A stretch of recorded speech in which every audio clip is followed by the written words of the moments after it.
I was asked this morning why I have put my name forward after coming off for this election, after coming off council a year ago.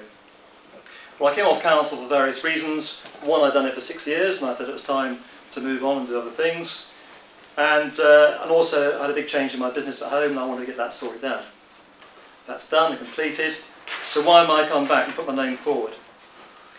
Well, as a sheep farmer, I become extremely frustrated by the lack of progress which we've been making on EID, and the matters of reform that's never been implemented to make EID a lot easier. The fact that we've never seemed to be able to sort it out, the splitting of carcasses, even though in sheep, even though cattle moved to 72 months for testing. Some of the practical issues that were affecting my business. I came frustrated as a farmer who was shut up with TB, knowing that I'm never going to be in one of the cull areas for perhaps a decade, and yet there seems to be no plan B or a strategy by the union to help farmers in my position, or in fact a strategy to stop TB spreading to the rest of the country where they could be on foliated testing.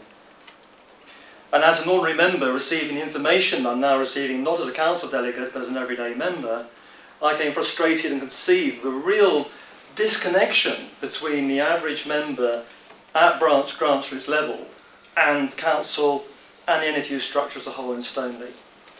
I could see it was extremely difficult for people to get their voices heard and their opinions heard through the whole NFU structure, because that structure at grassroots level has virtually disappeared.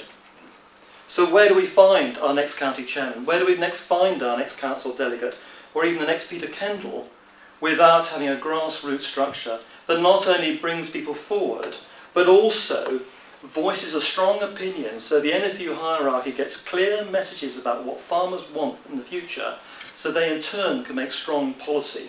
Farmers want strong policy and they want it explained well to them, and they want to see that policy explained well in the media, whether it's nationally or within Europe.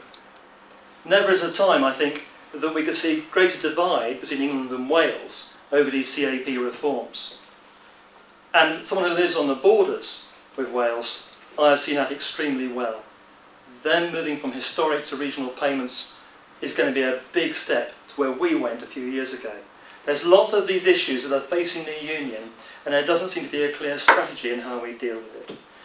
That is why I put my name forward as Vice President, because I believe I've had the skills in other things to help bring strategy and clear thinking to the NFU, so the NFU members end up with the policies and direction they want for their union.